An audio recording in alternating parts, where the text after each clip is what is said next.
I এখন বড় প্ল্যাটফর্মে যাইবার চাই আর লগে আন্নারা থাকলে আই বহুত কিছু কভার করি কিল্লাই আই তোর লগে নি কইতাম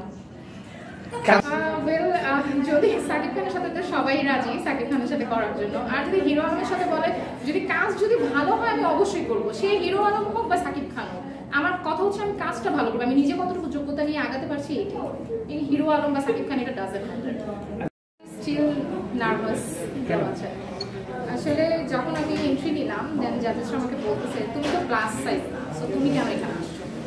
আমি বললাম যে না আমি তো বোলিং এর প্রতিনিয়ত এরকম করছি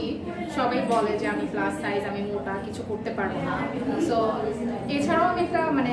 এক জায়গায় হচ্ছে গিয়েছিলাম বাট ওখান থেকে আমাকে অ্যালাউ করেনি আমি মোটা ছিলাম আমাকে বলছে তুমি অনেক ওভার ওয়েট সো তুমি কিছু করতে পারবে না পরবর্তীতে তুমি এসো সো ওই জিনিসগুলো খুব মানে খারাপ লাগা থেকেই আপনি তো মনে হয় না আপনার হাইট অনুযায়ী আপনি যে অনেক প্লাস সাইজ তারপরে এই জায়গাটা কেন পাইছেন ওই যে বললাম সবাই বলে যে আমি মোটা কিছু করতে পারবো না কিছু করার মতো না আর ইভেন আমি যেখানে এক জায়গায় নাম দিয়েছিলাম ওখান থেকে আমাকে সেম এই কারণে বের করে দেয় যে তুমি তো এরকম মোটা আর একটু ওয়েট কমিয়ে দেন তুমি আমাদের সাথে যোগাযোগ করতে পারো মডেলিং আর কি করার ইচ্ছা ছিল তখন আমাদের দেশে তো বাংলা ফিল্মে আপনার থেকে অনেক বেশি মোটা নায়িকা চরিত্র অভিনয় করে আপনি কেন না আমি জানি না আসলে সে ব্যাপারটা আমি নিজেকে খুব মোটা আসলে মনে করি বিধায় হয়তো বা এখানে এসেছি আর ইয়েস কার্ডও অর্জন করেছি তো দেখা যাক কি হয় আচ্ছা মডেলিং করছে কখনো কোথাও কি আপনি নাটক বা সিনেমা কোথাও কাজ করছেন না এখনো করিনি ওই যে বললাম আমার ওভার ওয়েটের কারণে হচ্ছে কি কেউ আমাকে এরকম অ্যালাউ করেনি সো ভাবলাম যে এখানে এসে যদি নিজের পরিচিতিটা লাভ করতে পারি দেন হয়তো বা আমাকে অনেকেই অফার করতে পারে সো এই জন্য আপনি কোথা থেকে আসছেন আমি মিরপুর থেকে আসছি পরিবার পরিজন আমার হাজবেন্ড আছে আমার একটা ছোট্ট বেবি আছে ওর হচ্ছে 4 বছর 3 মাস আমার শ্বশুর শাশুড়ির সাথে থাকা আচ্ছা আজকের এখানে আসার অনুপ্রেরণা কে জাগিয়েছে আসলে অনুপ্রেরণা বলতে আমার মা ছিল আমার অডিশন যে পর্যন্ত চলতেছিল উনি ছিল তারপরে সাডেনলি আমার বোন একটু সিক হয়ে যায় এই জন্য আমার চলে যেতে হয় তো বলতে গেলে বেসিক্যালি ওইরকমভাবে কেউ সাপোর্ট না করলেও হাজবেন্ড যখন ওনাকে জানাই যে আমি এরকম একটা হচ্ছে গিয়ে পার্টিসিপেন্ট হচ্ছে দেন আমি এটাতে যেতে চাই সে প্রথমে একটু বাধা দেয় তারপর যখন সে বুঝতে পারে না আমার আগ্রহটা খুব বেশি আমি এই সেক্টরে কাজ করতে চাই সো দেন উনি আমাকে বলে আচ্ছা ঠিক আছে যাও যেটা করো তোমার কমফোর্ট যেটা তুমি ফিল করো সেটাই তুমি করো আপনার এখানে প্ল্যান মানে এইখানে ফিউচার প্ল্যান কি এখানে আসার কারণটা এখানে আসার কারণ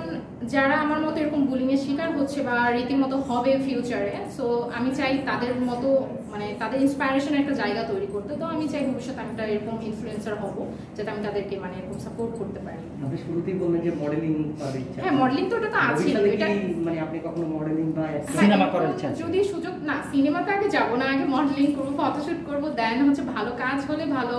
স্টোরি হলে দেন আই উইল ডু কে ভালো স্টোরি তো হচ্ছে এখন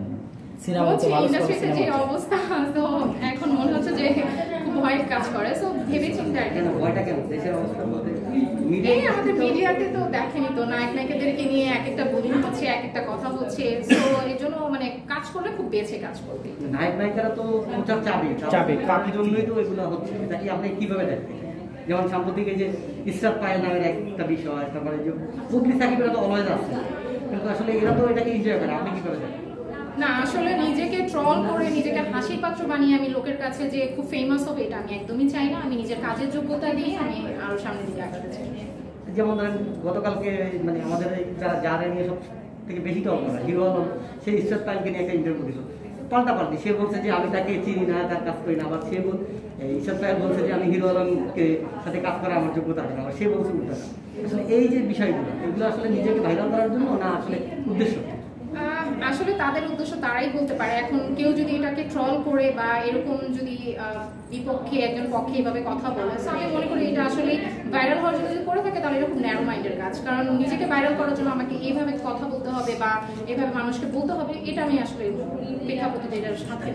মানে নিজেকে করতে হলে ভাইরাল করতে আমি ভালো কাজ দিয়ে করবো কেন অন্যের দোষ ধরে বা অন্যের বিবেচনা করে আমি করবো একটা ভালো গল্প দিয়ে যদি অনেক ভালো একটা গল্প দিয়ে যদি আপনাকে বলা হয় যে আপনি সাকিব খানের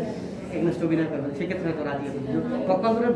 একই গল্প দিয়ে যদি বলা হয় যে হিরো আলমের সাথে অভিনয় করবেন আপনি কোনটা পাইছেন যদি সাকিব খানের সাথে তো সবাই রাজি সাকিব খানের সাথে করার জন্য আর যদি হিরো আলমের সাথে বলে যদি কাজ যদি ভালো হয় আমি অবশ্যই করবো সে হিরো আলম হোক বা সাকিব খান হোক আমার কথা হচ্ছে আমি কাজটা ভালো করবো, আমি নিজে কতটুকু যোগ্যতা নিয়ে আগাতে পারছি এটাই। এই হিরো আলম বা সাকিব খান এটা ডাজেন্ট ম্যাটার। নিজেকে কোন জায়গায় দেখতে চান ভবিষ্যতে? অবশ্যই বড় একটা প্ল্যাটফর্মে দেখতে চাই, যাতে ভালো কিছু করতে পারি ওইভাবে। ফ্যামিলিগত কোনো বাধা আছে কি? আপাতত তো নাই, এখন আমি নিজেকে ওইভাবে প্রিপেয়ার করছি, আমার ফ্যামিলি আমাকে সাপোর্ট করছে, সো দেখা যাক। থ্যাংক ইউ আপু না একটু আপনার হোম ডিস্ট্রিক্ট? আমার হচ্ছে নোয়াখালী। নোয়াখালী। নোয়াখালীর ভালো কথা, ভাষায় নোয়াখালীর ভাষায় আমরা কিছু শুনতে চাই। কিল্লাই আইতল লগে নি কইতাম আই এখন বড় প্ল্যাটফর্মে যাইবার চাই, আর লগে আপনারা থাকলে আই কিছু কভার করি।